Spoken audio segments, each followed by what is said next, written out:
നമ്മൾ സന്തോഷിക്കുന്നതിൻ്റെ പേരിൽ മറ്റുള്ളവരെ സങ്കടപ്പെടുത്തേണ്ടതുണ്ടോ?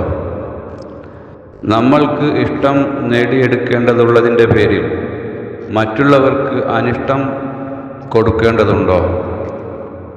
നമ്മൾക്ക് സമാധാനവും സ്വസ്ഥതയും സംതൃപ്തിയും അനുഭൂതിയും കൈവരിക്കേണ്ടതുള്ളതിൻ്റെ പേരിൽ മറ്റുള്ളവർക്ക് സമാധാനക്കേടും അസംതൃപ്തിയും മറ്റുള്ളവർക്ക് അസ്വസ്ഥതയും സമ്മാനിക്കേണ്ടതുണ്ടോ എന്ന ചോദ്യങ്ങളുടെ ഉത്തരം നമുക്കെല്ലാം ഒന്നായിരിക്കും. അത് വേണ്ടതില്ല. നമ്മൾ സന്തോഷിച്ചാൽ മതി. മറ്റുള്ളവരെ പ്രയാസപ്പെടുത്തിയിട്ട് നമ്മൾ സന്തോഷിക്കേണ്ടതില്ല എന്നായിരിക്കും, അല്ലേ? ആ ഉത്തരം ശരിയാണെങ്കിൽ ആ ഉത്തരത്തിൽ പറയുന്നത് പോലെ നമുക്ക് ലൈഫ് പ്രാക്ടീസ് പോസിബിൾ ആകുന്നില്ല, സാധ്യമാകുന്നില്ല എന്നതിനെ തുടർന്ന് നമുക്ക് സങ്കടം ഉണ്ടായിത്തീരുന്നുണ്ട്.